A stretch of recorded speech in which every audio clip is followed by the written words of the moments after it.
Parfait. On va commencer la deuxième séance. Mais tout d'abord, on doit féliciter les organisateurs, surtout le CAREP et le directeur de centre, c'est Mehdi Mabrouk, ainsi que notre ami et collègue Antonio Moroni et tous les intervenants et la présence. Nous avons 45 minutes de retard, un peu plus, 50 minutes de retard, mais on va donner le temps au temps pour justement continuer cette discussion et ces exposés très riches portant sur donc, la migration régulière et irrégulière dans les deux sens. Donc nous avons 3 communications et on va commencer par Chiara Pagano, si je prononce bien, de l'université de Graz à l'Autriche, à Nemsa. Entre mobilité et contrôle, la frontière tuniso-libyenne à l'épreuve des héritages historiques et de nouvelles contestations. À vous la parole. Merci.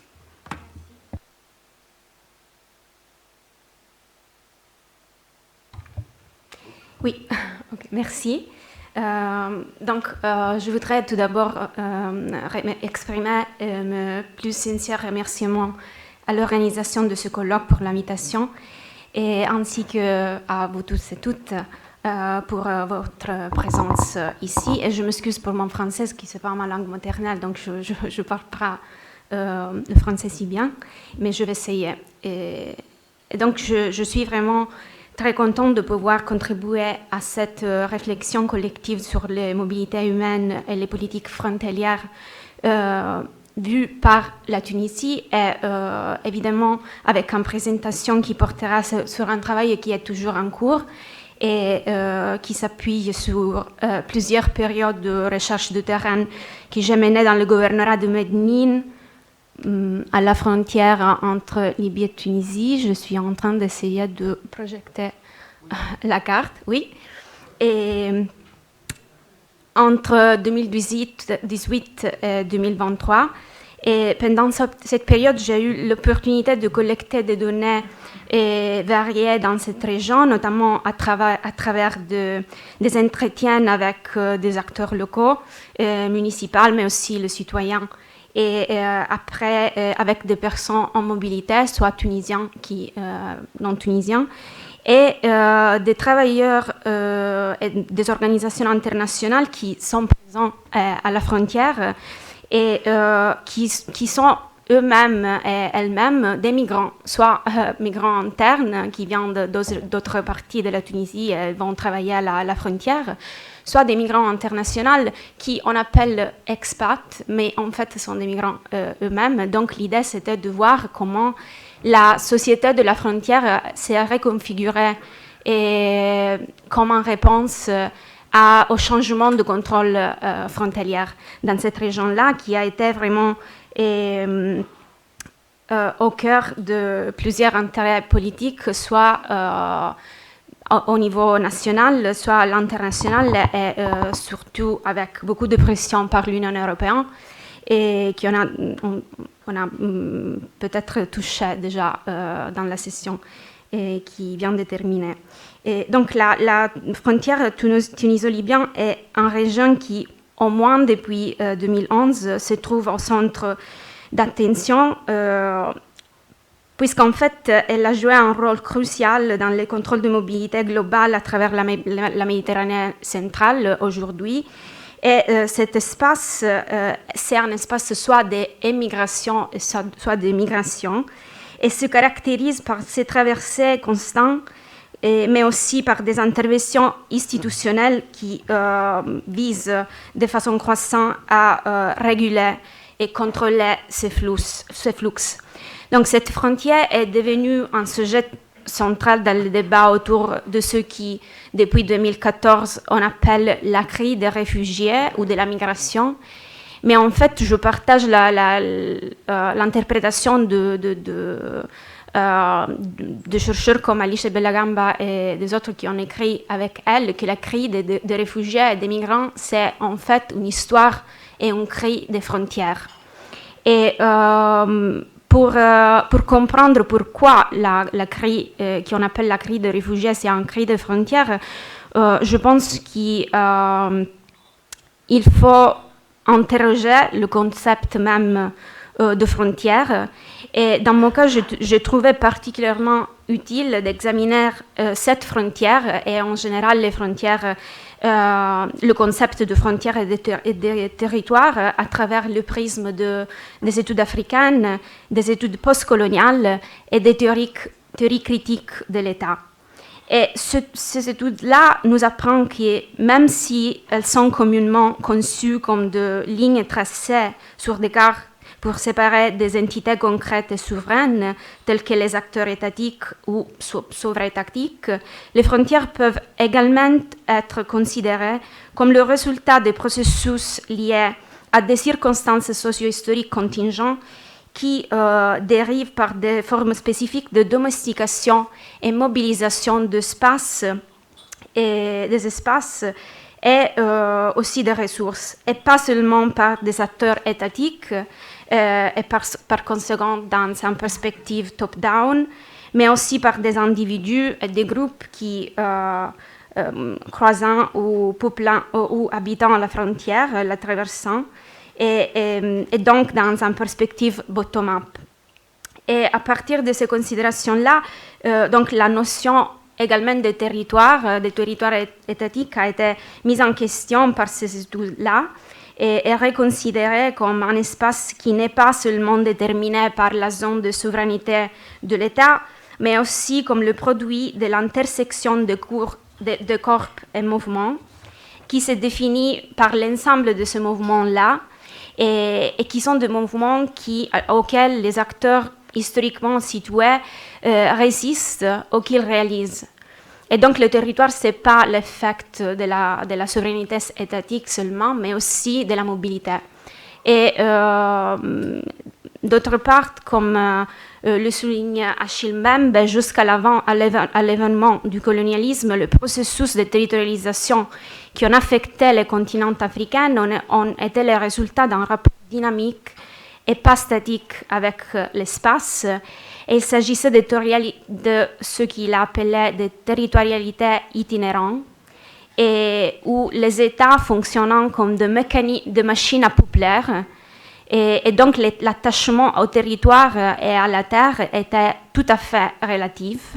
Et la matrice des espaces par les acteurs étatiques reposait sur leur capacité à associer de manière négociée au pouvoir central de personnes ou des groupes un mouvement, et à travers eux, à contrôler les lieux et les géographies changeantes traversées par ces mouvements-là. Et donc, cette généalogie particulière de la territorialité africaine a influencé la dynamique de la territorialisation et la frontiérisation même à l'époque coloniale, et par conséquent, la dynamique effective du fonctionnement de l'État postcolonial par rapport à ces espaces frontaliers. Pourtant, pour comprendre les manifestations, les changements et les crises actuelles de la frontière que j'observais, je pense qu'il a été nécessaire d'adopter une approche processuelle, concentrée soit sur l'évolution des modalités de régulation des mobilités locales autant que globales, soit sur l'observation des itinéraires et des flux de personnes qui traversent la frontière. Autrement dit, il faut considérer la frontière pas comme un territoire donné, mais comme le résultat toujours émergent et renégocié de différents régimes de mobilité ou d'immobilité. Et une telle approche nous permet de tenir en compte soit le rôle régulateur des États et du système international de surveillance et d'administration de géographie mondiale, et ses impacts sur les mobilités individuelles ou du groupe, soit la façon dont les individus expérimentent des formes changeantes de territorialité au cours de leur existence, tout en contribuant à leur renégociation. Donc, historiquement, la production de la frontière tuniso-libyenne a été le résultat de régimes de mobilité conséquents visés à contrôler et réorienter, mais pas à bloquer les mouvements. Donc, dans la période coloniale, on avait beaucoup de mobilité qui se croisant à travers ces frontières-là, qui étaient liées aux networks du commerce transsaharien. Et après, en 1910, il y a eu un accord de frontière entre l'Empire ottoman et les autorités françaises du protectorat, et qui était visé à établir le confin ou la frontière, puisqu'en fait, dans ces périodes-là, les autorités françaises du protectorat ont cherché à plusieurs reprises de détourner des routes caravanières vers les territoires tunisiens. Et donc, ils sont cherchés de gagner des populations et des commerces de mobilité, donc de faire de l'attraction du mobilité, pas de bloquer la mobilité, mais de la rediriger envers le territoire de l'Empire ottoman. Et après l'établissement de la frontière, il y a eu un processus de sédentarisation des populations nomades et semi-nomades à des fins de contrôle colonial. Et cela a aussi impliqué le découragement de l'immigration hors du protectorat et les mobilités à l'intérieur du protectorat, mais aussi l'encouragement de la migration des personnes, des ressortissants de Tripolitanie vers la Tunisie pour des raisons de compétition impériale avec l'Italie. Impériale et coloniale avec l'Italie. Donc, on avait un régime de frontières qui c'était un régime de mobilité. C'était visé à contrôler la mobilité, pas les bloquer. Et même après l'indépendance, la frontière reste un espace d'immigration et de mobilité intense de façon plus ou moins formelle. Et entre la formalité et l'informalité, et ces économies, ces modes de reproduction sociale sont structurés autour de la régulation du mouvement, visés à faciliter la dynamique transfrontalière. Et ces processus-là se formalisent de façon progressive avec des lois qui sont passées, qui sont approuvées, par exemple dans le 1961 avec l'accord bilatéral de résidence entre Libye et Tunisie, et après dans le 1988 avec l'accord de libre circulation. Et donc, jusqu'à cette date, la migration transfrontalière informelle ou formelle structure la vie sociopolitique de la frontière. Et donc, on a un régime de mobilité, la frontière qui fonctionne autour de la mobilité, et la territorialisation qui fonctionne autour de la mobilité. Et la situation a eu un bouleversement significatif avec le changement de régime de 2010-2011, à partir duquel la reproduction de la frontière tuniso-libyenne commence à connaître une transition dans son fonctionnement qui va progressivement d'un régime de mobilité à un régime d'immobilité, qui c'est plus ou moins le régime actuel, et notamment sous des pressions continues par l'Union européenne et surtout les États membres comme l'Italie, on vient de le dire. Et cela s'est passé après environ 28 000 jeunes tunisiennes ont laissé le pays de façon irrégulière après la chute du régime de Ben Ali, surtout dans les premiers 3 mois après le changement de régime. Et dans la même période, plus ou moins, la Tunisie a enregistré environ 1,5 million arrivées transfrontalières en provenance de Libye comme résultat de la guerre civile qui se déroule par-delà de la frontière. Donc le thème de la migration est devenu central dans les débats politiques nationaux et internationaux, soulevant des préoccupations et d'inquiétudes sur le contrôle aux frontières, avec une intervention humanitaire croissante à la frontière, la professionnalisation des activités de solidarité, qui a été visée bien évidemment à régler la mobilité transfrontalière à travers le tri ou la catégorisation des migrants, comme vient de le dire le professeur Mabrouk. En fait, on a vu que les acteurs de l'humanitaire ont été utilisés et associés au contrôle de frontières, à la disagrégation de flux migratoires, et avec un véritable politique de ségrégation qui a contribué beaucoup à changer la façon dont la population de la frontière a négocié la mobilité et les personnes en mouvement. Mais jusqu'à un moment donné, et on peut dire jusqu'après la Covid, les personnes que j'ai interviewées m'ont dit que la population de la frontière, donc l'écosystème de la frontière, avait un problème logistique de gestion de numéros croissants d'arrivée, mais il n'y avait pas un problème d'interaction avec les migrants eux-mêmes. Donc il y avait un système entre guillemets, d'intégration de ces personnes-là, possibilité de l'accueillir dans le territoire. Il avait la possibilité de trouver l'emploi. Il y avait tout un système de société civile qui s'est mis en place pour faire face à leur présence croissante dans les gouvernorats. Et même s'il y avait beaucoup de tensions entre la société civile tunisienne et les acteurs onusiens qui n'arrivaient pas à gérer la situation de façon réalistique parce qu'ils demandaient des choses vraiment difficiles à gérer, comme par exemple la nécessité de mettre à budget de choses qui sont achetées à travers la frontière avec le contraband, par exemple. Mais c'est la seule façon d'avoir de la nourriture, par exemple. Donc il y avait beaucoup de tensions, de manquance de réalisme, de manque de réalisme ou de connaissance de la frontière par les acteurs internationaux, avec toute la société civile qui tentait de négocier soit la présence des acteurs internationaux, soit la présence de migrants qui arrivent de Libye, mais ils ont fait un effort très grand et qu'ils ont jugé vraiment efficace d'intégration et de mobilisation de savoir-faire de la frontière à support des personnes migrantes. Et donc cela, c'est jusqu'à la Covid, plus ou moins. Et après, on a eu,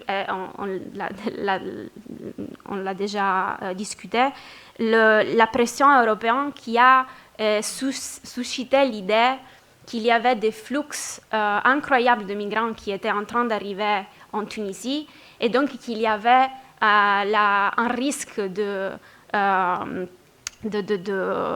ressources criminelles qui visent à envahir la Tunisie à travers des migrants. Et donc c'est là à ingérer le discours du président sur la substitution ethnique, beaucoup de violence.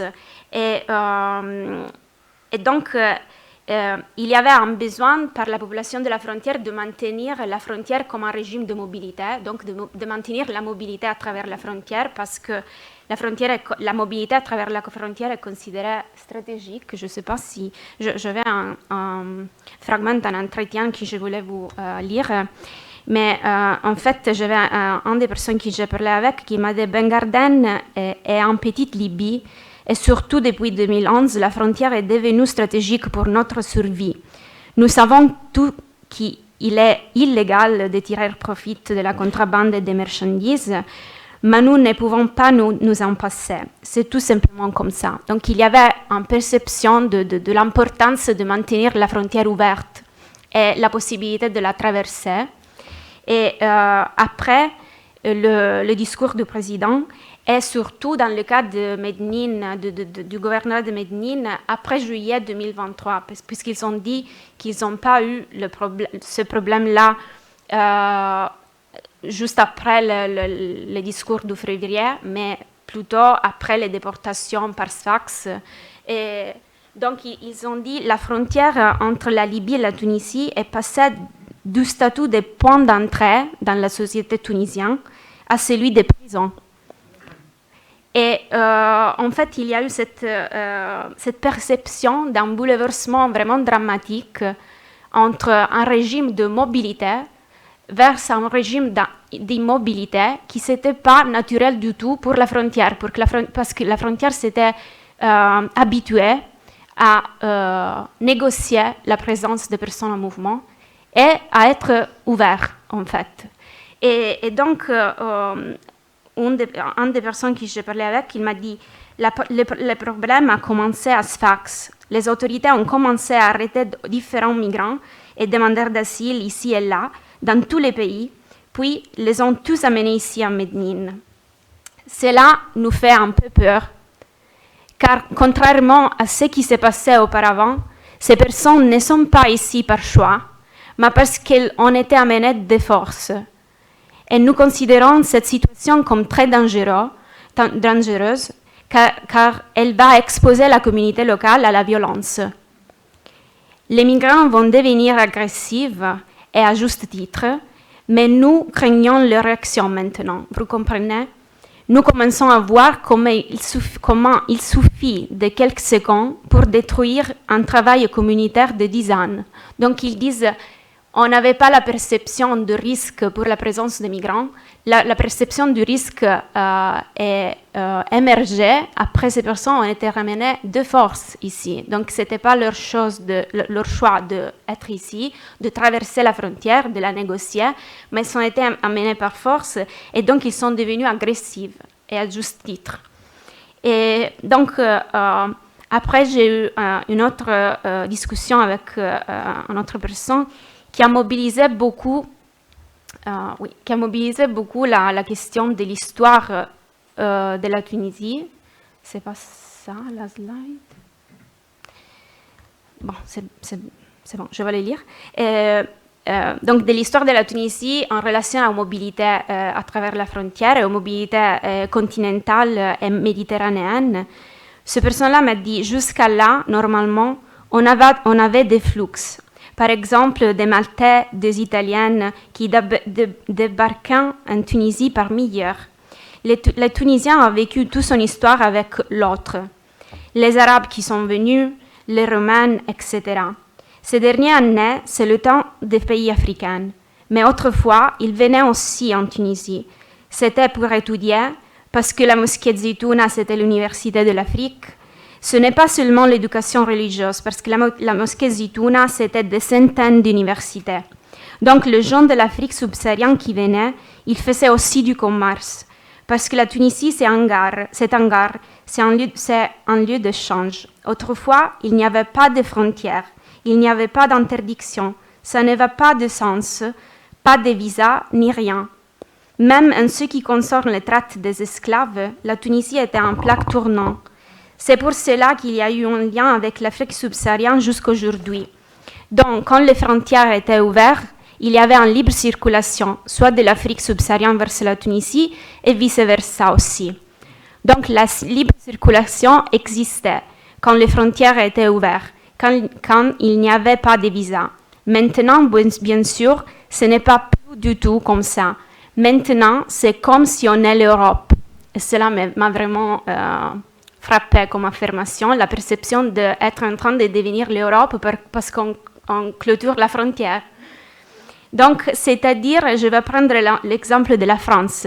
C'est dans les années 60, je crois, ou 70, que la France a exigé des visas pour les Tunisiens, ou l'Europe en général. Mais avant cela, la circulation était libre.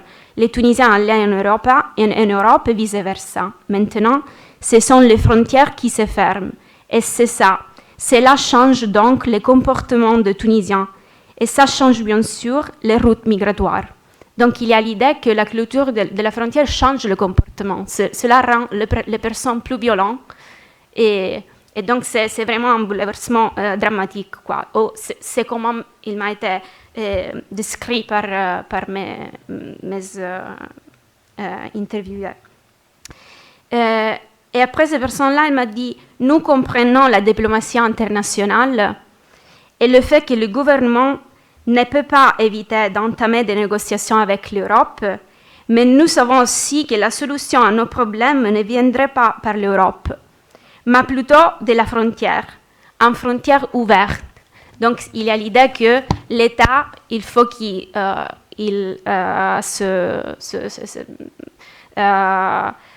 s'insère dans une dynamique internationale qui vise l'Europe, presser le gouvernement tunisien, mais les gens de la frontière savent que la solution au problème ne vient pas par l'Europe, mais par la frontière et la possibilité de la traverser. Et donc, c'est une dynamique vraiment très évidente et très forte entre les personnes que j'ai rencontrées. Pour conclure, ce que j'ai observé de 2018 jusqu'à maintenant, c'est ce changement d'un régime de frontières d'un régime de mobilité à une mise en œuvre de l'immobilité, et que cela a transformé le gouvernorat de Medellín dans un espace carcéral qui vise l'expulsion de migrants, et cela a impacté beaucoup la communauté locale.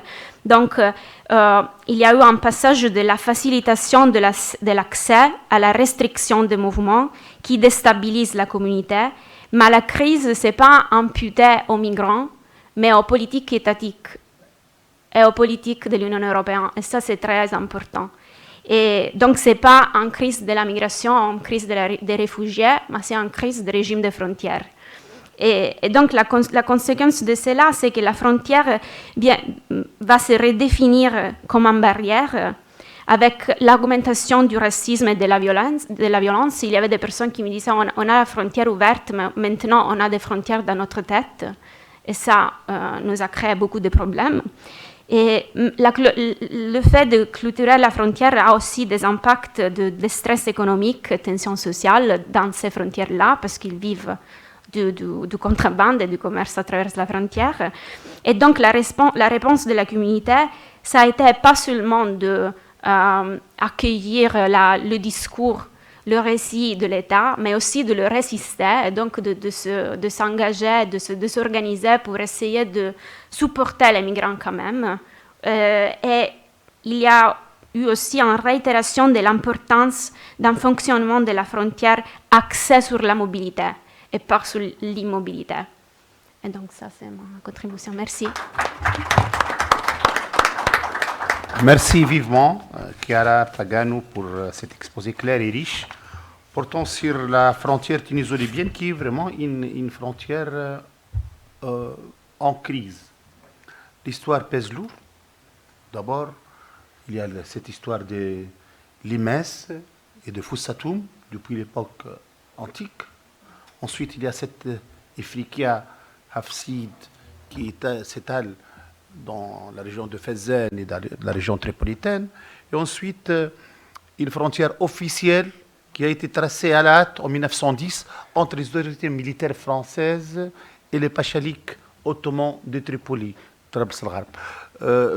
Ensuite, les querelles politiques pèsent très lourd, surtout les disputes entre le régime de Gaddafi, Bourguiba, Mzali, et même après ce qu'on appelle le printemps arabe, ou après le tournant de 2011.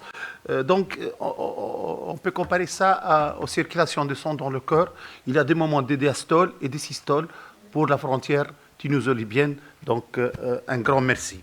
Je vais passer la parole à M. Antonio Moroni, de l'Université de Pavia, qui va nous parler des généalogies coloniales et post-coloniales des politiques migratoires entre l'Italie et l'Afrique. À vous la parole.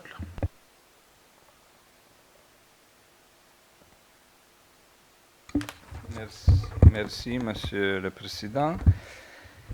Et je veux présenter une page de l'histoire contemporaine entre l'Italie et l'Afrique, qui est liée à peut-être la première chaîne migratoire entre l'Afrique, les vieux colonies italiennes et l'Italie. Et je veux présenter cette page d'histoire pour discuter l'actualité on peut dire, la généalogie des politiques d'endiguement. C'est-à-dire, le but de la présentation, c'est de montrer comme les politiques d'endiguement qui sont toujours en place dans le présent, ils ont un côté historique, ils ont une généalogie coloniale, que c'est bien sûr aussi une généalogie raciale. Peut-être que, je cherche d'être très rapide, peut-être que vous avez une connaissance de l'histoire de la colonisation italienne en Afrique, et comme la colonisation italienne il va terminer dans la période de la de la Seconde Guerre mondiale. Je suis vraiment très rapide seulement pour dire que pendant la guerre, l'Italie va perdre les colonies, la Libye, l'Éthiopie, l'Érythrée et la Somalie. Et les colonies, pendant la guerre, ils sont occupés par la France, le Fezzan et toutes les autres régions de vieux empire colonial italien, ils passent sous la domination de la Grande-Bretagne.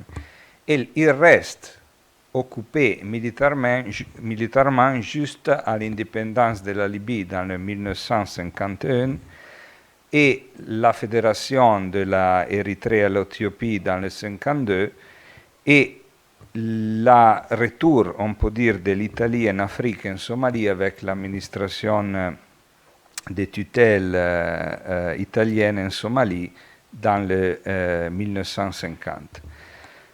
Ça, c'est la période de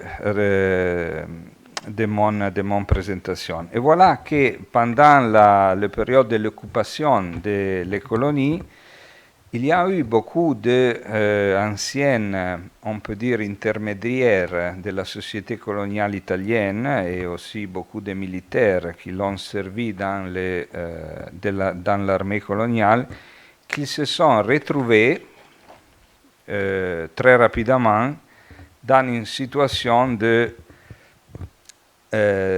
d'emploi. Ils n'ont pas les travaux parce que, bien sûr, la structure coloniale italienne s'est collapsée et ils sont restés sans salaire. Et c'est dans ce milieu social, surtout dans le milieu social des anciens askari ou militaires coloniaux, qu'il y a le premier cas de migration irrégulière des Africains qui vont prendre des bateaux de les ports de l'Érythrée ou de la Libye et des bateaux italiens en réalité, et ils arrivent dans beaucoup de ports de l'Italie, surtout Napoli, Brindisi, Gênes et aussi Palermo. On peut dire que le premier facteur pour expliquer cette migration irrégulière, bien sûr, c'est comme dans notre temps, c'est l'idée que ces personnes vont cultiver d'avoir une meilleure vie, une opportunité de travail en Italie, parce qu'ils sont habitués avec cette histoire de travailler avec les Italiens et ils cherchent de répliquer les mêmes conditions de travail avec les Italiens dans ce moment en Italie. L'idée, c'est si les Italiens ne sont plus en Afrique, on va migrer en Italie et on va chercher de réorganiser, de réactiver notre relation d'intermédiation en Italie avec les Italiens. Il y a aussi des autres raisons qui vont expliquer cette chaîne de migration irrégulière entre l'Afrique et l'Italie, qui sont aussi, on peut dire, vraiment des situations de, on peut dire, migration politique. Parce que bien sûr que les nouvelles administrations militaires britanniques et aussi françaises, ils regardent avec des suspects les anciens militaires africains qui l'ont servi dans l'armée italienne. Et ils vont marginaliser cet individu dans la société coloniale de l'époque-guerre. C'est-à-dire que, bien sûr, c'est toujours une situation de marginalité qu'il va on peut dire, pousser la migration, mais cette marginalité peut être une marginalité économique, mais peut-être aussi une marginalité politique. Mais il n'y a pas seulement la question de la marginalité, bien sûr, il y a aussi au moins une troisième, on peut dire une troisième raison pour comprendre cette migration, que c'est aussi, on peut dire, la situation des anciens sujets coloniaux qu'il veut continuer le régime colonial. Ça, c'est peut-être parce que, bien sûr, dans l'après-guerre mondiale, il y a la naissance de le nationalisme en Libye comme dans le corps de l'Afrique, mais bien sûr que pas tous les Africains ils sont nationalistes. Le nationalisme, c'est toujours quelque chose qui s'est lié à une élite nationaliste. Je veux ajouter seulement un point que c'est lié à la question de la chaîne migratoire. Parce qu'on peut dire que c'est une chaîne migratoire, peut-être la première chaîne migratoire entre l'Afrique et l'Italie. Parce qu'il y a, avec les documentations d'archives, il est très clair comme les premiers Africains qui vont arriver en Italie, ils vont passer des informations, ils vont passer, on peut dire, des narratives on peut dire à les familles ou des amis en Afrique, et cette circulation d'informations, de narrations, ils vont à pousser la migration de l'Afrique à l'Italie. Et aussi, cette chose, c'est pas quelque chose c'est quelque chose qu'on peut relever aussi dans les migrations d'aujourd'hui. Bon, c'est seulement le cadre. La chose qui m'intéresse beaucoup pour cette présentation, c'est qu'est-ce que c'est la réponse de l'Italie à cette présence africaine dans le territoire national italien. Et c'est une présence, bien sûr, inédite, parce qu'il n'y a pas beaucoup d'Africains qui vont à résider dans le territoire italien pendant la période coloniale.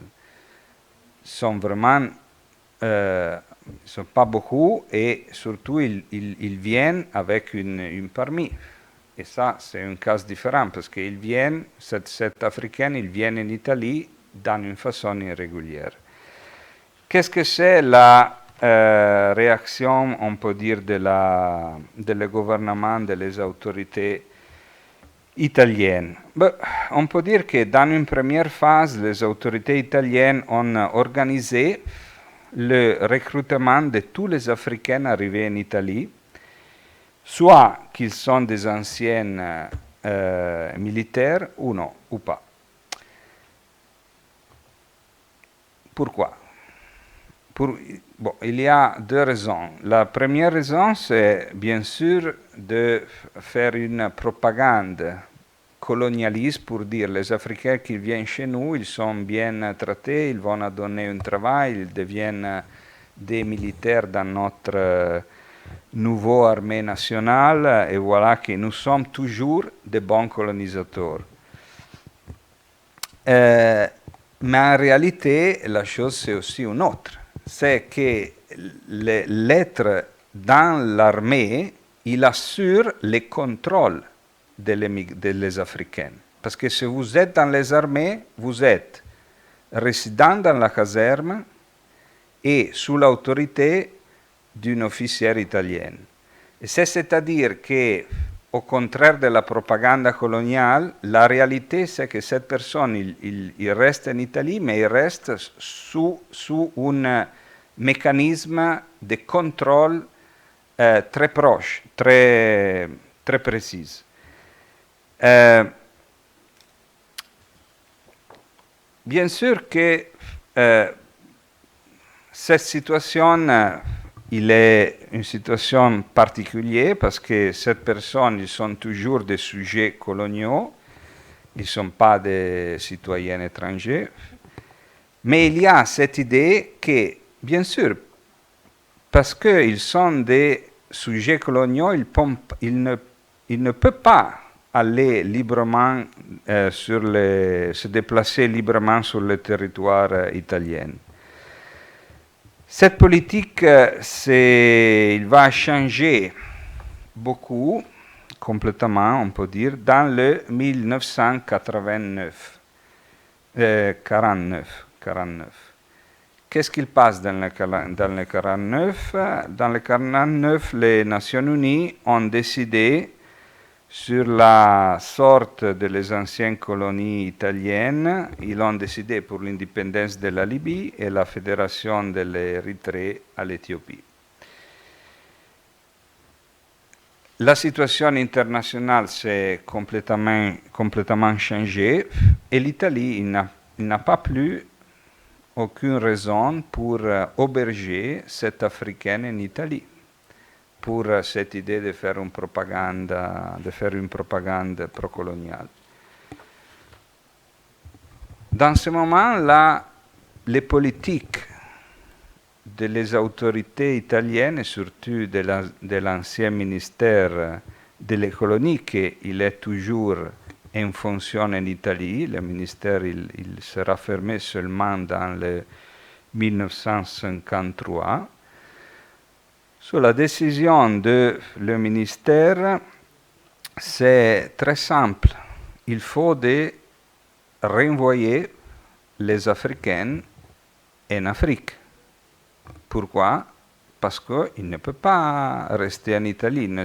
Ils ne sont pas italiens et surtout, ils sont en train de passer d'un statut juridique de sujet colonial à un statut juridique d'étranger. Parce qu'avec l'indépendance de la Libye et de l'Érythrée, ils deviennent citoyens libyens ou citoyens érythréens. La politique, c'est de donner, on peut dire, un passage gratuit pour rentrer en Afrique, s'ils vont, avec une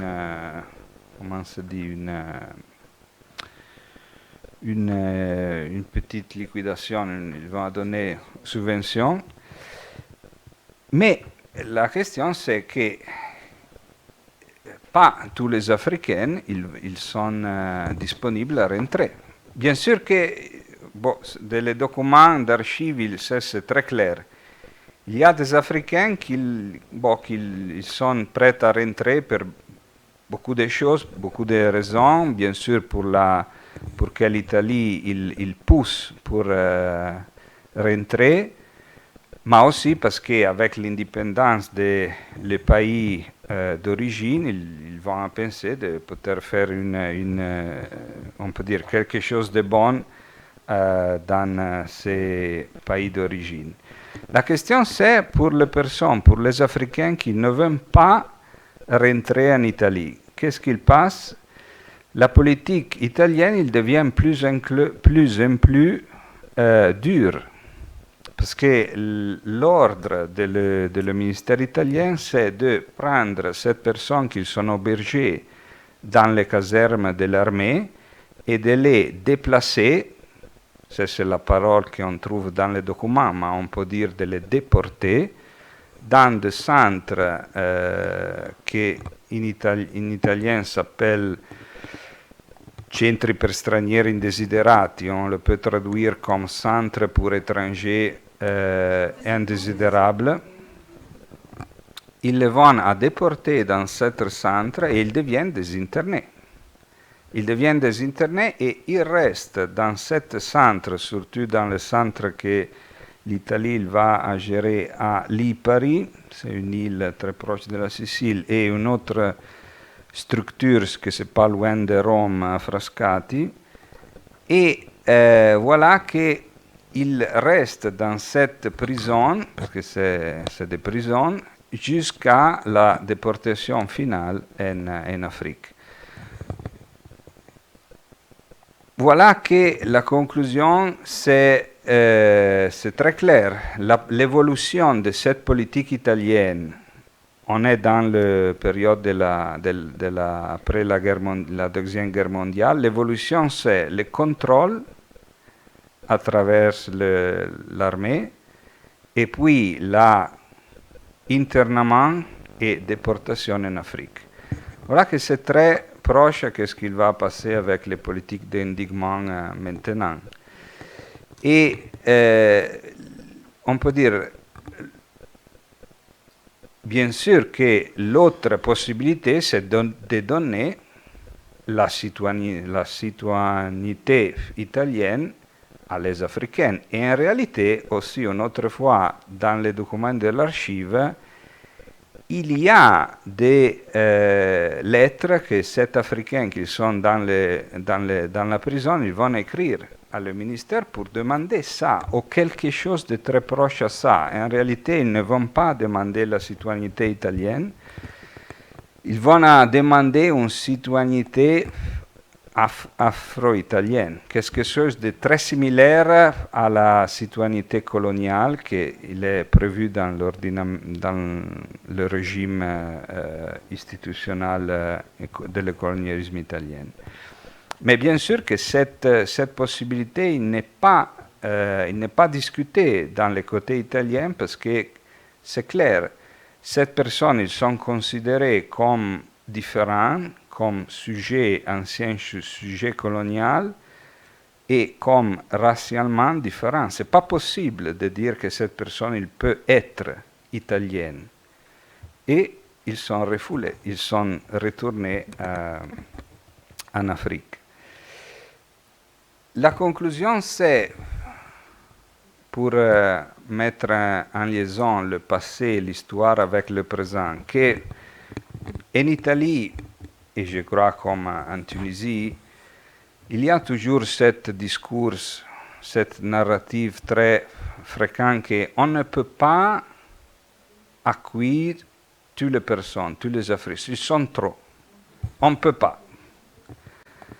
Voilà que quand les personnes, ils ne sont pas beaucoup, parce que la comptabilité de cet Africain qui arrive en Italie, c'est de 200, peut-être 250 personnes. C'est rien. Rien.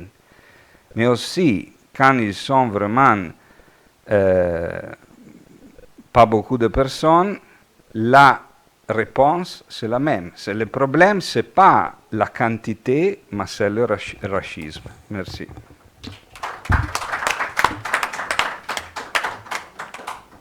Merci infiniment, Antonio, pour cette minutieuse radioscopie portant sur la politique italienne envers la migration africaine.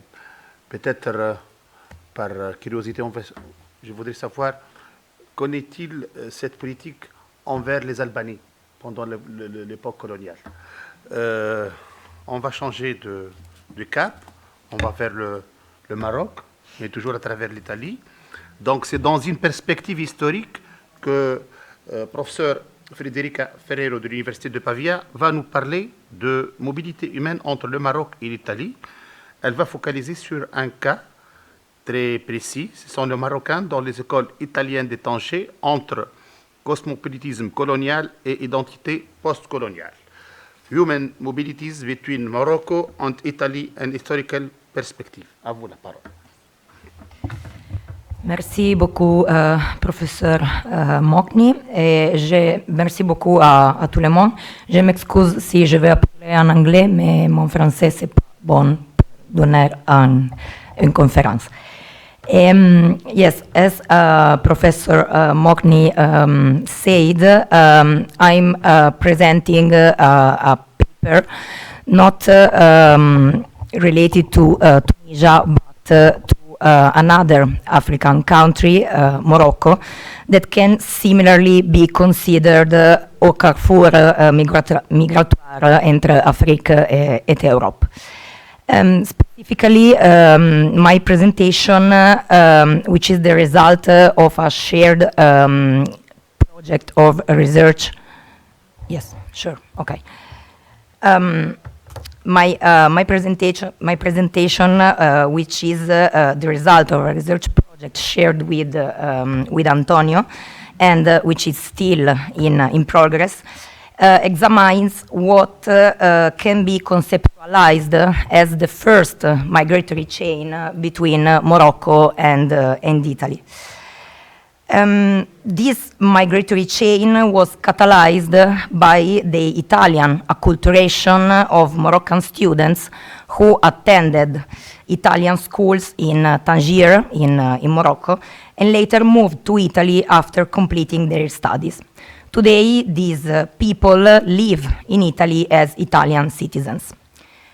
According to data from the Ministry of Labor and Social Policies, Moroccans represent the largest non-European immigrant community in Italy, with nearly 400,000 regular residents.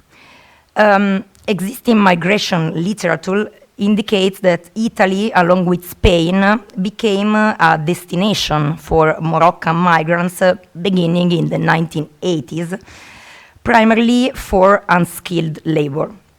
However, this literature largely focuses on contemporary mobilities, especially since the introduction of visas in the 1990s, so neglecting the historical presence of Moroccans in Italy and also of Italians in Morocco. The case of former Moroccan students of the Italian school in Tangier challenged this narrative, illustrating how a Moroccan community already existed in Italy in the early 1970s. Though small compared to those who remained in Morocco or moved elsewhere, these people formed the foundation of a migratory chain shaped by the Italian education and connections with Tanger's Italian community. This is in turn originated from a historically opposite migratory flow moving from the Italian peninsula to what is now Morocco. In 1928, Italy signed the statute previously signed by France, Spain, and Great Britain that designated Tangier as an international city within the colonial framework of French-Spanish protectorate in Morocco, established in 1912. In 1927, the Italian school, which had previously been managed by the Italian Charity Association, came under state control. The school was founded in 1914 by Elisa Chimenti, who was a writer and anthropologist, and who was also the daughter of Rosario Chimenti, who was the personal physician of Moulay Hassan I. So the school became a key institution in the international city of Tangier. During the fascist era, the Italian government bolstered the Italian community in the city by establishing the complex of Italian institutions. This complex included the school, a hospital, the consulate, the post office, a radio telegraph station, and a recreational club and a restaurant. The history of colonialism is deeply intertwined with the history of human mobility between colonial powers and colonized space. However, in the Italian case, only 1% of Italian migrations were directed toward Italian colonies. Most Italians migrated to colonial territories controlled by other countries.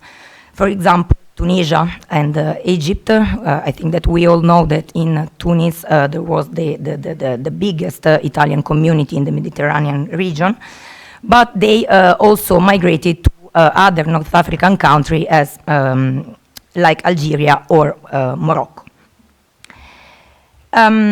Italian immigration to Tangier, as elsewhere in North Africa, dates back to the 19th century, when Italian workers sought employment in the city, which also served as a haven for exiles for Risorgimento uprisings. Throughout the colonial era, Italian institutions served as hubs for the promotion and dissemination of the Italian language, culture, and political influence. Although Italy was not a colonial power in Morocco, its involvement in the international institutions positioned it as part of the colonial system in Tangier. Furthermore, Italians in Tangier, like other members of European origin communities, held the status of foreign nationals, placing them in a privileged position compared to Moroccans, so to colonial subjects.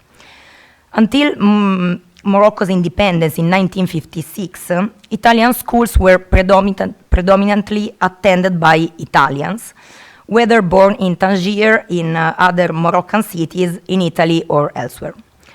According to available school register data of the Italian school in Tangier, between 1936 and 1956, the presence of Moroccan students was minimal and limited to elementary education level.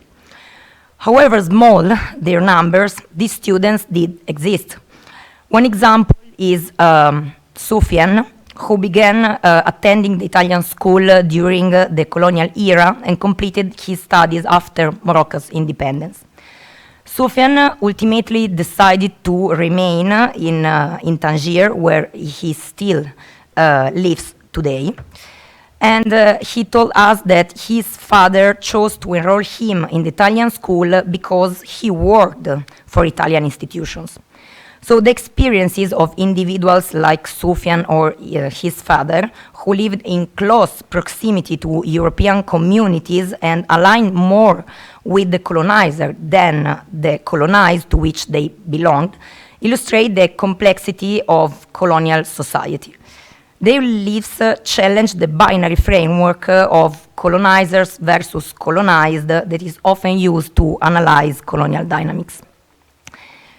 Morocco's independence in 1956 marked the end of the colonial system and the international administration of Tangier. The historical Italian community, along with other European origin groups, began to disband almost immediately. Then, most significant wave of departure occurred with the termination of the special tax regime in 1961 and then with the nationalizations in 1970s. Until that point, the Italian community, like other European communities, had enjoyed the privilege associated with the status of colonizers in Tangier. The country's transition to independence elevated Moroccans from colonized subjects to citizens of a sovereign state. This shift also set the stage for a steady increase of Moroccan students enrolling in the Italian schools in Tangier from 1960s onward, with Moroccan students entirely replacing their Italian counterparts by the 1970s. The former Moroccan students Antonio and me interviewed in Morocco and Italy attended the Italian school between 1950s and 1970s. As in the case of the first person, Soufiane, their parents chose this school not only because it was likely more affordable than other European schools, but also due to their family and or professional connections to Tanger's Italian community.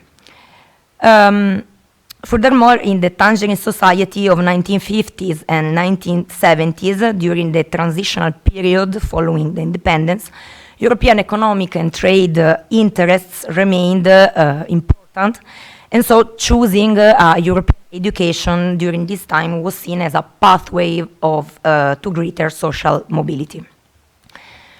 However, the choice to enroll their children in the Italian school was also, and perhaps above all, driven by a sense of belonging to the Tangerine cosmopolitan identity described by the Italians of Tangier.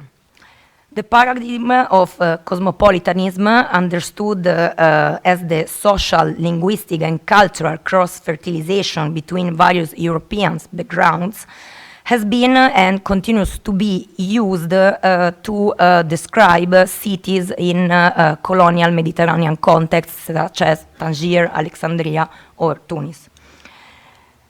In Tangier, this identity, this cosmopolitan identity, was further shaped by the specialness of its international administration that was very distinct from the general framework of the protectorate.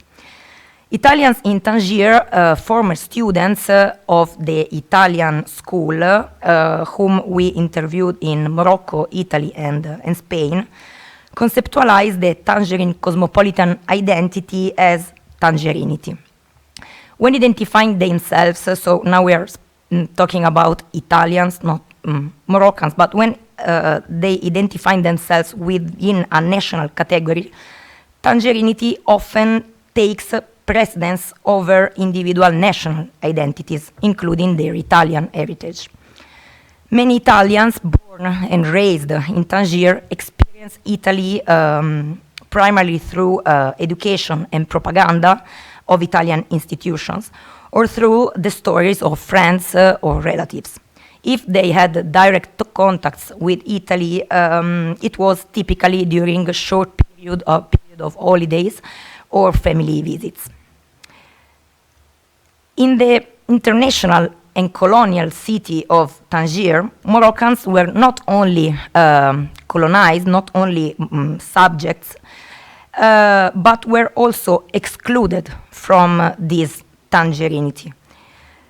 Nevertheless, former Moroccan students of Italian schools in Tangier considered themselves part of this international society, even though most did not truly experience it firsthand, either because they were not yet born or were very young at the time. They share and reproduce the rhetoric of cosmopolitanism, envisioning it as an international environment where multiple languages are spoken, diverse cultures and nationalities coexist, and customs, habits, and everyday moments are shared. In their memories, the international Tangier of their imagination appears as a space where no distinction existed between Moroccans and Europeans, in this case Italians. As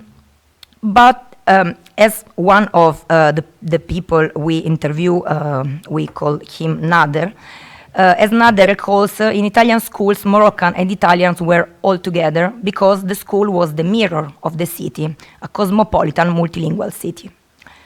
From the memories, however, a clear tension emerged between an imagined cosmopolitanism, one from which Moroccans were largely excluded in the reality, and the real subordination in the colonial relationship with Europeans. Nader highlights this contrast, noting that at school, I quote, one was much more together than outside, because Tangier was a city where communities did not bother each other, so everyone lived with his or her group of origin. Rarely, except for the parties we organized together or basketball games, were we together outside school hours. So ultimately, between Moroccans and other national communities of European origin, there was a certain distance.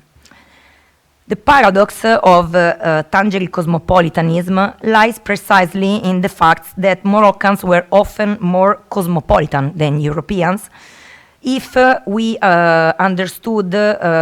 understand cosmopolitanism, for example, as being fluent in different languages. While Italians spoke several European languages, they rarely knew Arabic, or at least not as well as Moroccan knew European languages. According always to Nader, people of European origin did not speak Arabic, and I quote, because we spoke Italian or Spanish, so they did not need to learn Arabic because we all spoke languages. This dynamic reflects the broader colonial system that shaped Tangier. In this system, the linguistic relationship favored the colonizers, who faced no penalty for not knowing Arabic, while the colonized were disadvantaged if they didn't know the languages of colonizer. What might be conceptualized, what we conceptualize as cosmopolitan of the others, where others refers to Moroccans, is at the end the other face of colonial cosmopolitanism. After completing their education at Italian schools, some Moroccan students though certainly not the majority, had the opportunity to enroll at universities in Italy, like in the case, for example, of this person Nader or another Abdelatif. According to Antonio Giordano, who was a teacher at Italian schools between 1976 and 1985, whom we interviewed in his home near Naples. His Moroccan students, and I quote, didn't just study at the Italian school and then go to work in Spain or France. They came to Italy because they were half Italian. A quarter of their Italianness was already there.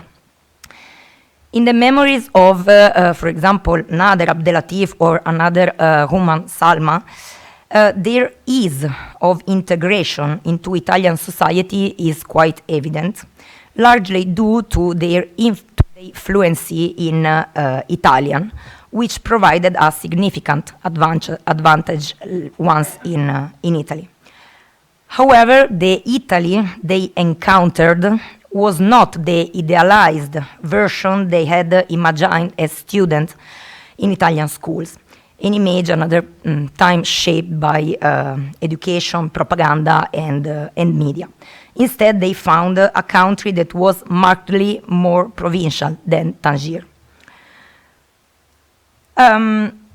All these people who did move to Italy encountered a starkly different reality. Nader, another time, for example, recalls that Italy was very provincial compared to the rest of the world. For example, I quote, there was little knowledge of languages. The challenge for them was not just the material backwardness of Italy's economic or its provinciality compared to the internationality of Tangier, but also the realization that Italians knew little about Tangier and Morocco in general. Nader notes that in Italy, and I quote, there was a lot of provincialism, and people would ask him odd questions like, do you have sheep? Do you have chickens? More significantly, Italians were largely unaware of the history of Italian institution in Tangier. The disappointment of arriving in a country whose language, culture, and history one had studied and admired, and even felt somewhat part of, only to find a society who was oblivious to and uninterested in the Italian institutions in Tangier and their surrounding community is quite evident. Despite their idealization of Italy, those who moved there faced a difficult reality.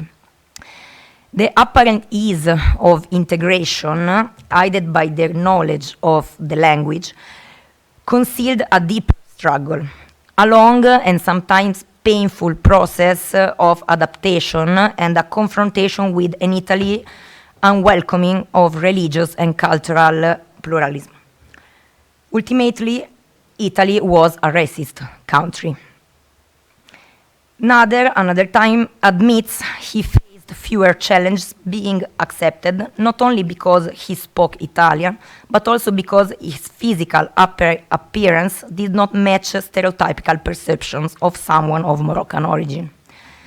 Salma, another person we interviewed, though hesitant to admit it, acknowledged that being Muslim may have led to a bad opinion among some Italians she encountered.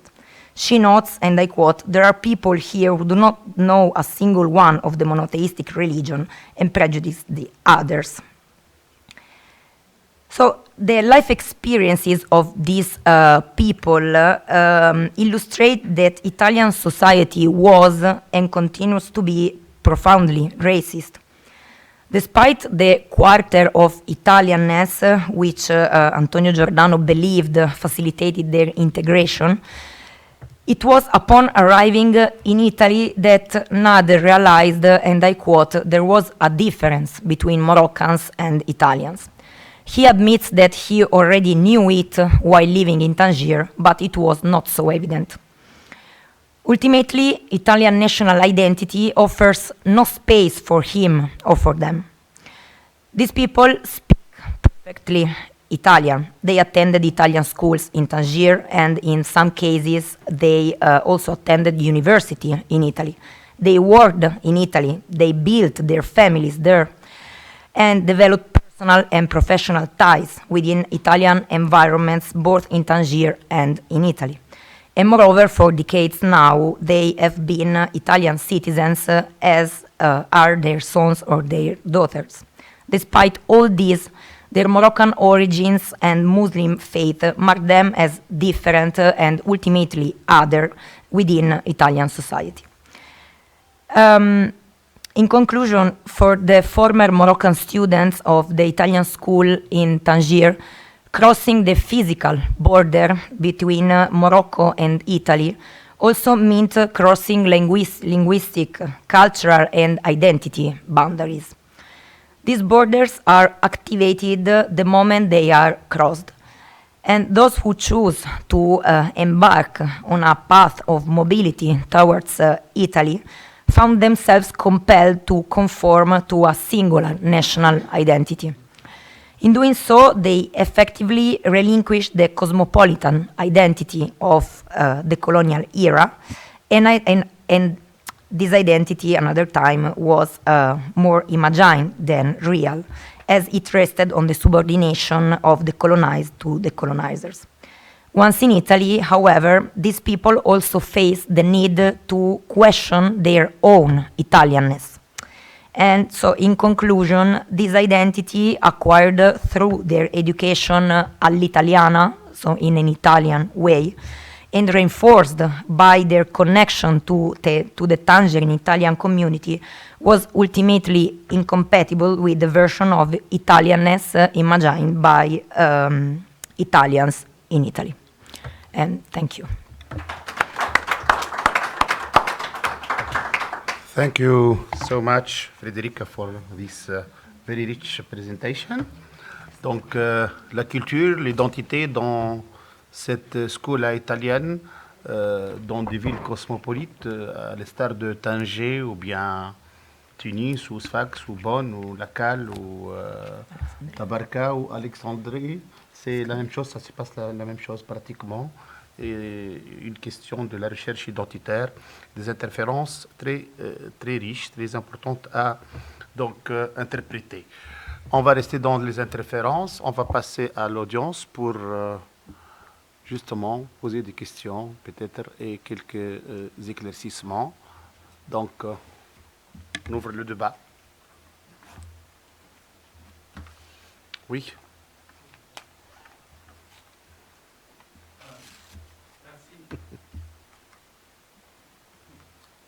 Toujours voilà. Toujours la Sciences Po. Voilà, ouais. Merci pour les présentations. J'apprécie le travail empirique très riche. Par contre, j'étais surpris dans les deux dernières interventions que la question du racisme est apparue à la fin. Et malgré le fait que c'est mentionné et décrit beaucoup plus dans la dernière présentation, elle n'a pas été suffisamment expliquée dans le sens où, par exemple, je m'attendais à une connexion entre le racisme ou la conceptualisation raciale de l'identité italienne et les idées qui circulaient dans par exemple, parler de l'expérience italienne en Libye, la question raciale sous le régime fasciste. Donc en termes de structure des papiers, je pense que si c'est encore des papiers en train d'être travaillés, ça serait meilleur, surtout pour le deuxième, d'introduire des éléments un peu plus au début, parce que on était un peu perdu dans le papier sur la Libye et l'Italie, donc il y avait une hypothèse qui était en train d'être discutée, et à la fin, il y a le mot racisme qui est apparu une fois, et après on est passé. C'est la même chose pour le dernier papier. Donc, même chose, la question raciale est apparue vraiment à la fin. Ça a été introduite d'une manière meilleure, mais ça serait, je pense que, bien de l'introduire un peu plus au début et surtout d'un point de vue théorique la discuter. Pour l'autre papier, vous avez utilisé le mot ethnique en parlant des identités des immigrants. Donc la question raciale a été beaucoup moins discutée. Et et là, je me demande si c'est une question de social desirability bias, dans le sens où les interviewés ne vont pas révéler la raison pour laquelle ils ont certaines attitudes, mais préfèrent l'attribuer à quelque chose d'autre au lieu de parler explicitement de facteurs raciaux. Merci. Est-ce qu'il y a une autre intervention? Oui. Riyad?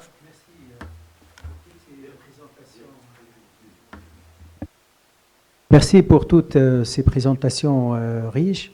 Moi, j'aimerais bien poser une première question à Chiara concernant la frontière, la perception de la frontière, parce que nous avons une frontière administrative, donc ça c'est reconnu, il y a des accords et tout ça. Il y a des individus qui vivent dans cette frontière-là. Et quand on dit une frontière, il y a toujours une logique administrative et une logique des populations qui vivent dans cette zone frontalière. Et bien évidemment, ils ne se conforment pas toujours à la règle. Et c'est très important dans votre communication, ce qui a été expliqué en termes d'accumulation de l'expérience, de l'accueil de l'autre.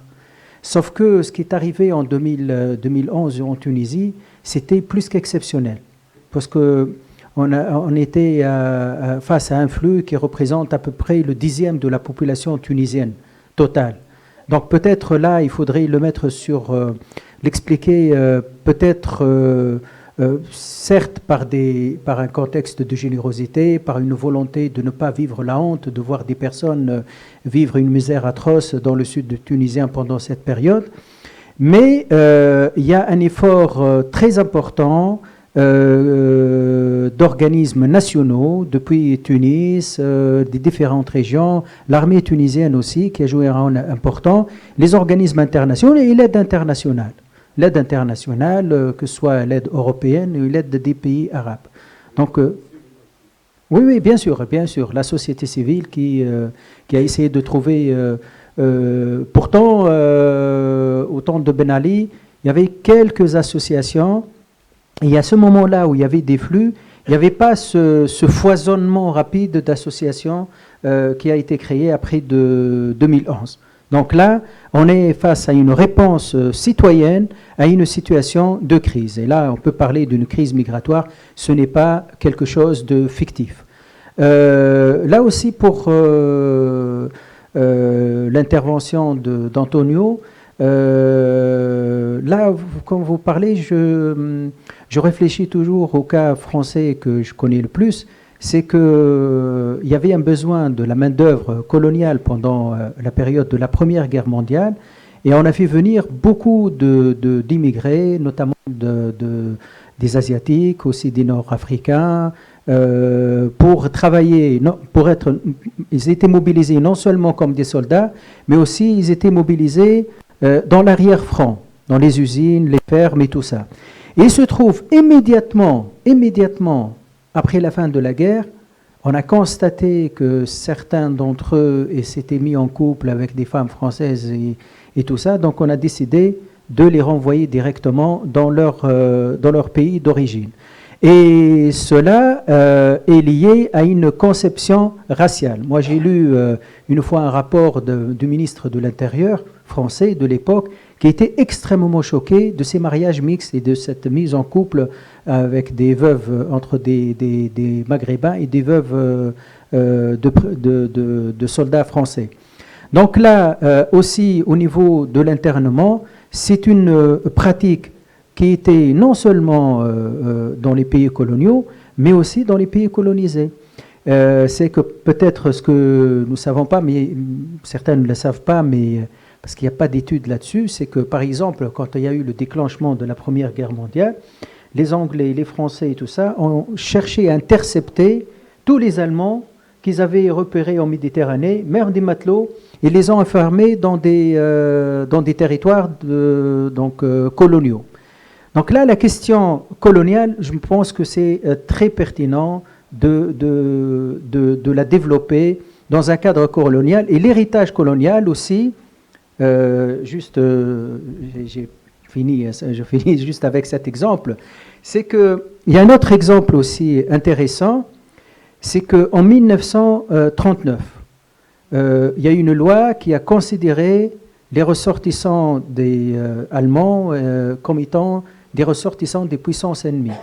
Et du coup, vous avez trouvé dans le sud de la France et dans les camps d'internement, donc le sud et le sud-est ouest de la France, des anti-nazis emprisonnés avec les nazis parce qu'ils faisaient partie des ressortissants des puissances ennemies. Même des ex-autrichiens, des réfugiés, des juifs aussi, qui ont fui le régime nazi, dont le fameux écrivain Léon Feuchtwanger, qui a écrit un livre sur lequel je travaille actuellement, Le diable en France. Et situation d'internement au camp Saint-Nicolas était très intéressante. Donc cette pratique coloniale, qui aujourd'hui, il suffit de l'analyser, on va voir que cette accumulation d'expériences administratives se répercute sur notre présent, et chaque fois qu'il y a un danger ou qu'on perçoit un danger, on a recours à cette pratique de l'internement, et encore plus, comme ils l'ont fait pour la période coloniale, parce qu'ils ont créé des camps chez nous. Donc là, l'Europe essaie de faire pression sur nos pays pour créer des centres de tri, pour disons, le terme indésirable, ça existe dans les documents. C'était qualifié comme étant des indésirables. Ça a été le cas pour qualifier les réfugiés qui avaient fui Hitler, que ce soit des opposants, que ce soit des personnes appartenant à la race, selon la qualification nazie, à la race juive. Et aussi, donc, pour Frédéric, j'ai trouvé ça très intéressant de se concentrer sur l'éducation comme un vecteur de transfert de la culture, comme un vecteur de cosmopolitisme. Et je me demande, c'est que les Tunisiens, on a travaillé, et ils disent que sur le cosmopolitisme, il y a un numéro des cahiers de la Méditerranée, et on dit que le cosmopolitisme a pris fin avec la fin du colonialisme. Est-ce bien le cas si vous regardez peut-être à une échelle plus large que la ville de Tanger? Voilà, je vous remercie. Shukran. Merci Abdelwahid, donc merci pour les conférenciers et merci pour le Careb de cette invitation. Moi je reviens toujours à cette question. Bon, je ne suis pas sociologue ni historien comme vous, mais puisque je suis directeur d'un établissement d'enseignement supérieur avec beaucoup d'étudiants africains, et on les côtoie couramment. Pourquoi ce changement dans l'histoire? Avant, il y avait la route de la soie qui va de la Chine, traverse la Tunisie, la Libye, etc. Et comme je vous ai dit, la Tunisie a bien assimilé ces Africains. Par exemple, dans la culture, quand on voit les chansons Stombeli dans le sud, ce sont des Africains qui sont venus, qui sont très bien intégrés dans tout ça. Et là, je vous dis, au niveau de l'enseignement supérieur, comme j'ai dit tout à l'heure, il y a 10% de publications qui sont publiées avec les étudiants subsahariens ou bien les étudiants internationaux. Il y a dans les projets de coopération aussi, il y a environ 30% d'étudiants. Il y a, comme je vous dis, il y a environ 10 000 manifestations qui se passent annuellement, pour lesquelles il assiste environ 50 000 personnes. Donc, il participe à une dynamique scientifique, une dynamique d'éducation, une dynamique culturelle, une dynamique économique, tout ça. Pourquoi? Bon, quand j'étais la semaine dernière en Allemagne, vous voyez quand même, j'étais à Leipzig et à Zwickau, donc vous voyez beaucoup de Turcs là-dedans. Et même l'avion qui passe, on a voyagé, au lieu de voyager avec Lufthansa, on a voyagé dans Turkish Airlines, parce qu'il y a énormément de Turcs là-bas. Il y a une culture qui s'est instaurée et on voit que les Allemands viennent au restaurant turc manger les repas turcs. Également, j'étais aussi en Turquie. Il y a beaucoup quand même qui sont bien. Il y a beaucoup de Syriens qui sont là-bas. Quand on voit dans un magasin à Leipzig, quand il voit que le vendeur, quand il ne sait ni parler ni allemand, vous ne parlez pas ni l'allemand ni l'anglais, il invite toujours un Syrien pour parler avec vous en arabe. Donc ils sont bien intégrés. Pourquoi pas en Tunisie, puisqu'il y a, comme on a dit, un flux qui va vers l'Europe. Et le président, dernièrement, il a visité Chaal. Il a chargé l'armée de faire la cueillette des olives. Pourquoi on n'intègre pas ces gens-là dans nos universités? On leur apprend un travail, on leur apprend la langue, etc. Parce que maintenant, je ne sais pas, est-ce qu'on va dans le bon chemin? It's a good way or not. Donc, ce qu'on est en train de faire, est-ce que c'est ça, ce qu'on les diabolise, ou bien qu'on pense autrement à les intégrer dans la société, puisqu'il y a aussi dans l'administration tunisienne énormément d'Africains. Il y a dans les banques, il y a par exemple Pauline qui fait par exemple faire des stages à Pauline et puis ils vont travailler chez eux au Gabon, au Sénégal, etc. Et quand on visite aussi Dakar avec le monument, on trouve la photo de Bourguiba, puisqu'il y a eu l'organisation de l'unité africaine, maintenant qu'il y a l'Union africaine. Pourquoi tout ça? Est-ce qu'on va éradiquer tout ça? On va s'en débarrasser et puis inventer un autre système qui est là, donc on diabolise les frontières. Et ces choses-là, on ne les voit pas en Europe, par exemple. On parle de mobilité, mais on ne parle pas quand même d'autres choses, parce qu'il y a une mobilité comme les projets Erasmus, etc., mobilité d'étudiants, et la Révolution française, la mobilité des hommes et des idées et des capitaux, laisser faire, laisser passer. Et je vous remercie et j'attends. Merci.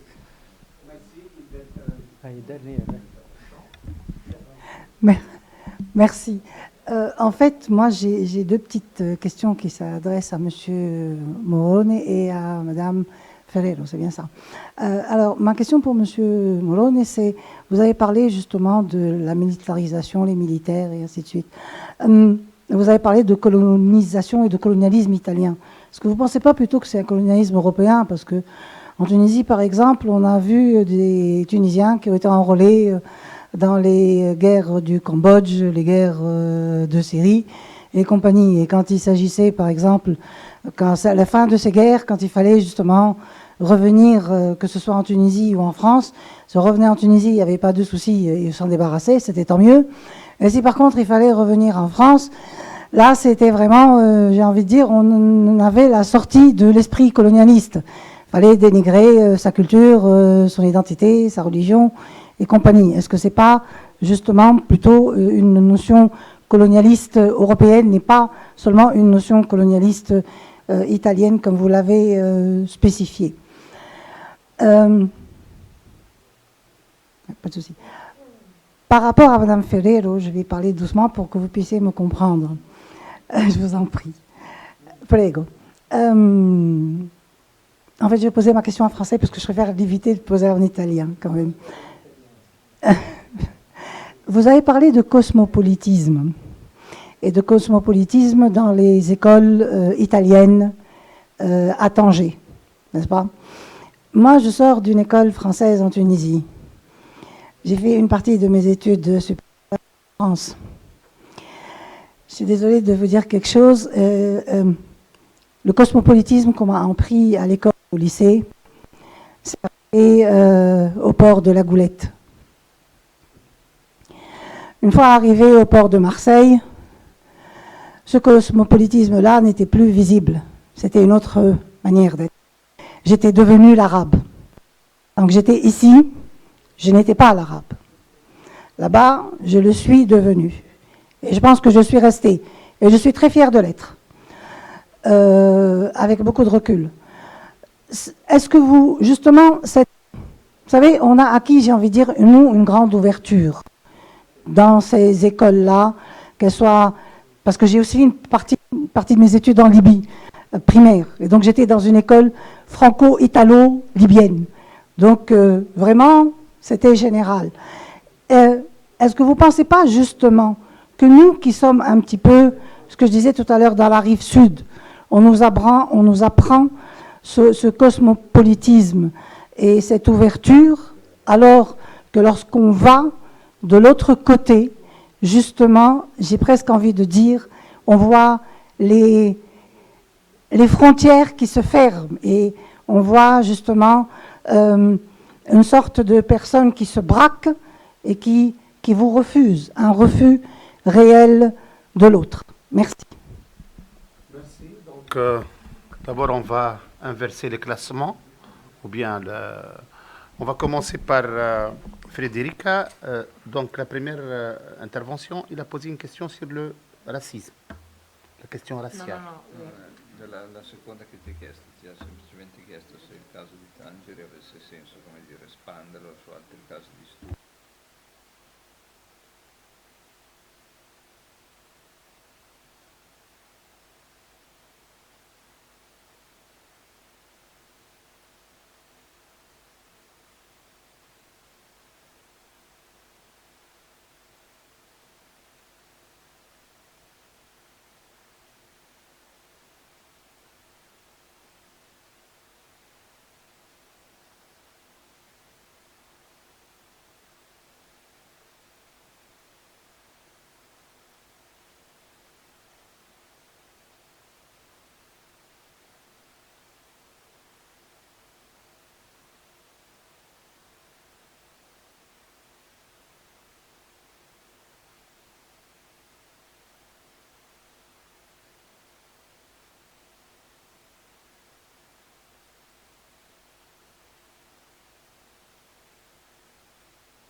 Oui, je vais répondre en français.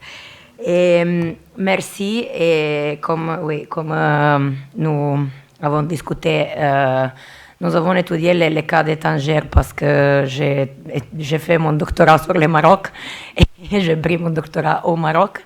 Et parce que aussi il y a pas beaucoup, mais il y a des études sur Iskanderia, sur Tunis et aussi sur quelques villes de l'Algérie.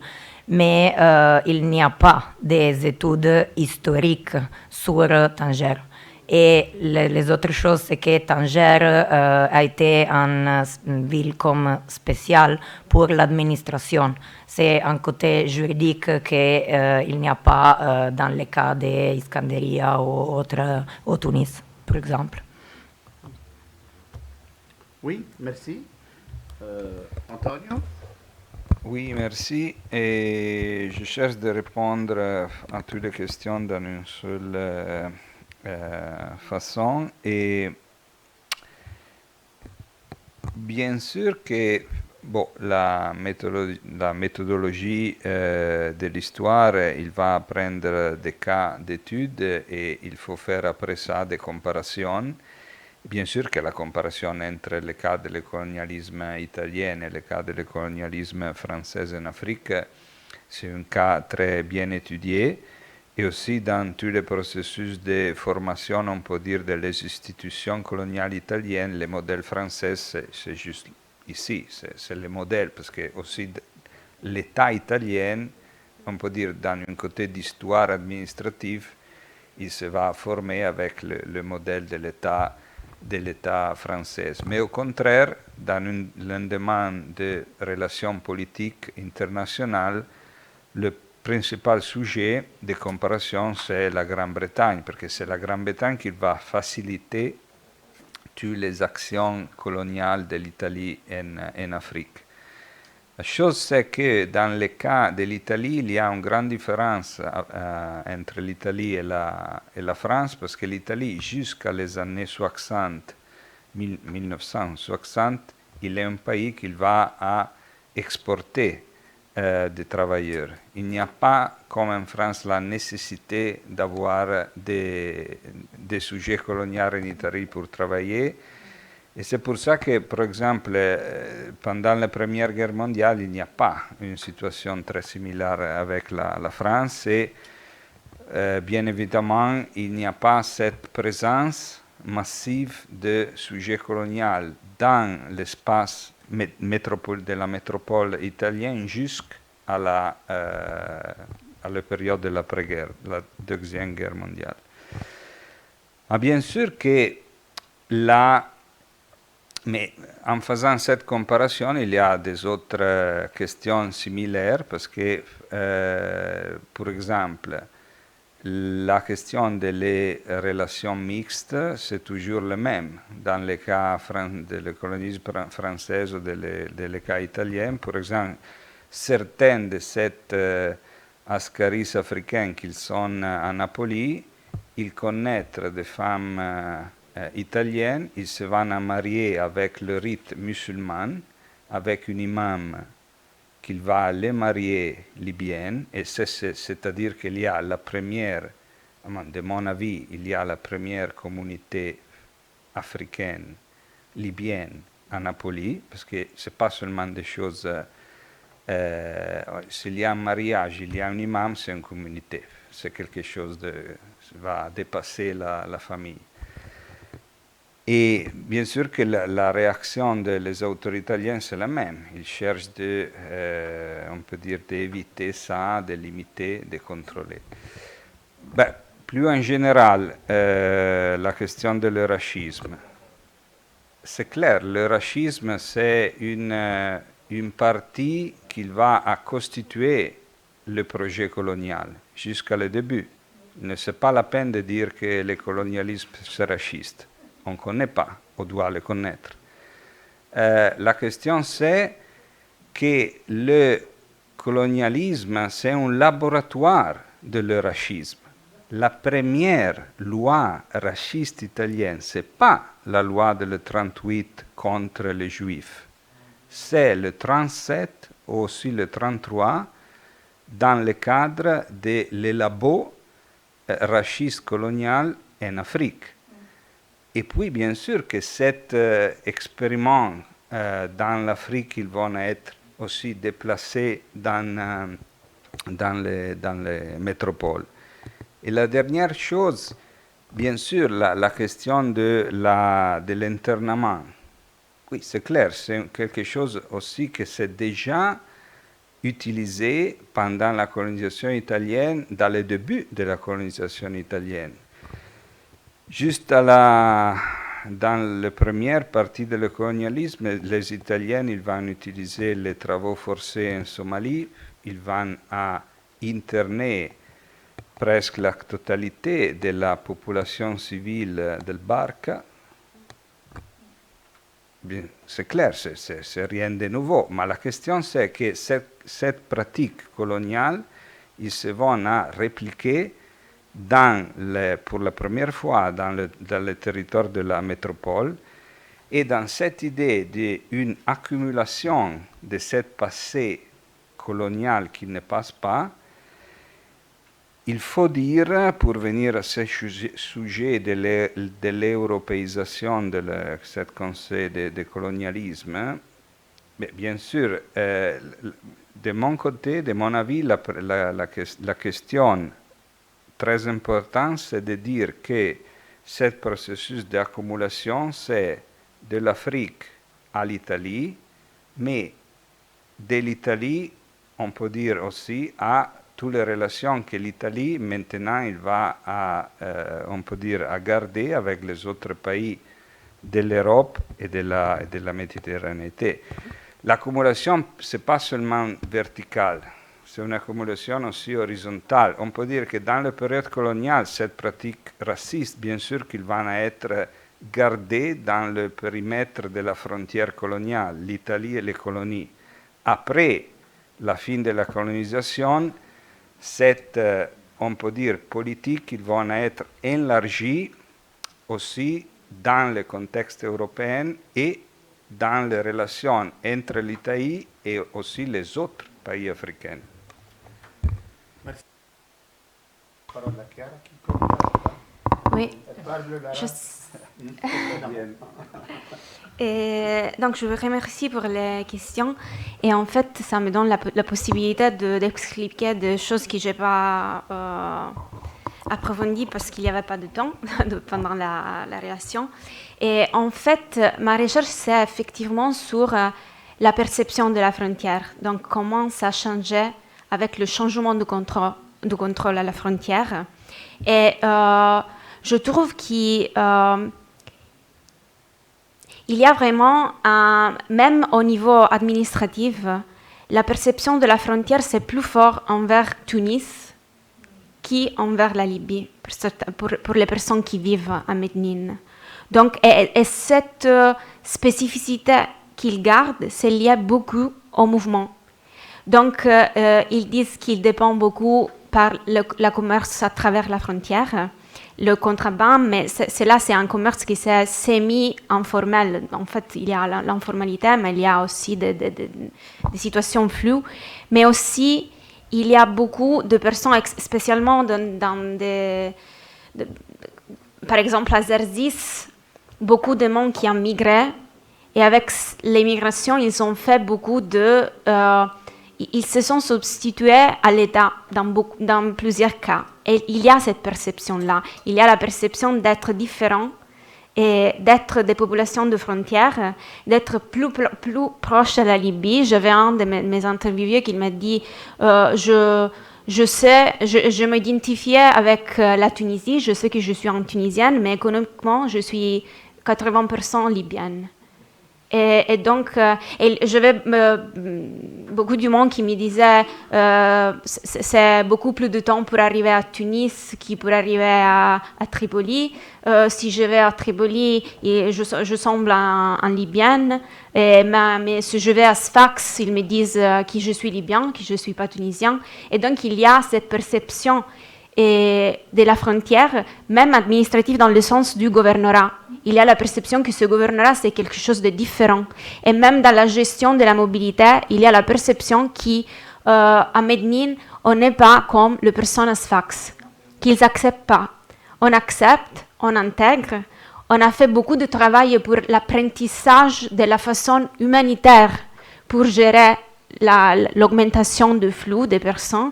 Et pour la question de 2011, il y avait une perception de crise migratoire, c'est vrai, ce n'était pas une crise de frontières, mais c'était une crise humanitaire. Mais la façon de la raconter, il y a un récit de ce cri-là qui c'est plutôt logistique. Donc, ils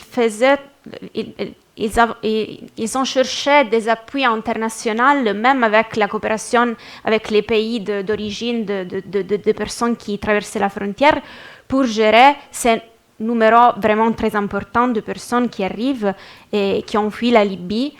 Mais en fait, cela a été 2011, 2012, 2013, et après, ça y est. Donc, la narration, c'est que la crise des réfugiés s'est terminée dans le 2013 et après, de 2013, c'est un cri de frontières. Donc, c'est vraiment une question de comment on gère la mobilité à travers ces frontières-là. Et il y a beaucoup de discussions. C'est pas seulement l'ethnie. Donc, si je citais l'ethnie, c'est parce que la personne qui m'a parlé a utilisé ce terme-là. Mais avec des autres personnes, il y a beaucoup de discussions sur le racisme, et la question religieuse, la question qu'on a intégré les Libyens ou les Syriens, puisqu'ils sont, pas seulement parce qu'ils sont arabes et parce qu'ils sont musulmans, mais aussi puisqu'ils ont fait la révolution, comme nous. Et donc, il y a aussi ce récit de la révolution, de la Thawra, le Karama, comme une chose qui est partagée entre ces personnes-là, mais qui n'est pas partagée avec les personnes qui traversent la frontière, qui ne sont pas... Mais même cette différence-là, c'est pour moi vraiment très lié aux questions du tri des migrants. La différenciation entre réfugiés, migrants économiques et tout ça a créé cette professionnalisation et pathologisation de la mobilité qui ne s'est pas encadrée dans cette catégorie-là. Et cela a été vraiment très problématique à gérer pour les personnes qui sont à la frontière et qui ont essayé à plusieurs reprises de négocier ces présences-là. Une autre chose qui pour moi c'est vraiment très important puisque je n'étais pas consciente de ça avant de faire mon terrain, c'est que même la présence du personnel international, des organisations internationales, donc de ce migrant-là, c'est quelque chose qu'il faut négocier, c'est pas évident. Donc la migration qui s'y est dirigée sur la frontière, n'est pas seulement la migration des personnes du reste de l'Afrique, mais même de l'Europe ou des autres pays de la région. Par exemple, il y a beaucoup de tensions avec des personnes qui viennent, des humanitaires qui sont de l'Irak ou du Liban, et leur façon de traiter les migrants. Il y a beaucoup de tensions sur ça, et même cette présence-là, c'est une présence qu'il faut négocier. Et cela, c'est vraiment pas beaucoup observé ou étudié, comment la société de la frontière gère vraiment beaucoup de mobilités différentes et cherche de les négocier, et comment cette évolution vraiment très violente de la gestion de la frontière a été vécue comme un choc et comme une violence par l'État envers la frontière qui va empêcher la population de la frontière de se comporter de façon naturelle, parce que pour eux, la façon naturelle, c'est de négocier ces mobilités-là, de l'intégrer de quelque façon, même de manière temporaire. Donc c'est vraiment très, très intéressant de le voir et de voir comment il y a un narratif sur l'histoire de la frontière qui est vraiment très présent et qui inspire ces personnes-là. Et je vais ajouter justement, pour conclure, parmi les personnes que j'ai interviewées, il y a quelqu'un qui est en prison maintenant. Donc ces personnes-là sont vraiment pressées par l'État, et ils ont essayé d'être en première ligne avec leur communauté pour faire face à ces crises-là. Et je pense que c'est vraiment très important de reconnaître leur travail et ce qu'ils font. C'est ça. Merci. Un débat très riche. Avant de clôturer, donc un petit rappel pour le programme de demain. Venez nombreux à partir de 8h30. Il y a une ouverture de travaux par le professeur Adnan Manser. Ensuite, une séance présidée par Tarek Kahlaoui, là où il y a 4 interventions. Adel Ayari, Khalil Arbi, Ghaith Chawish et Hicham Al-Aïcha. La deuxième séance, elle sera présidée par Chiara elle-même. Il y a 4 interventions. Giuseppe Terranova, si je prononce bien, Tarek Kahlaoui, Francesco Gatta et Hatem Al-Nafti. Merci. Merci infiniment pour l'organisation, pour cette présence et pour cette discussion très riche. Hatem Nafti? Non? Oui. Ça va? Ça va? Voilà. C'est fini.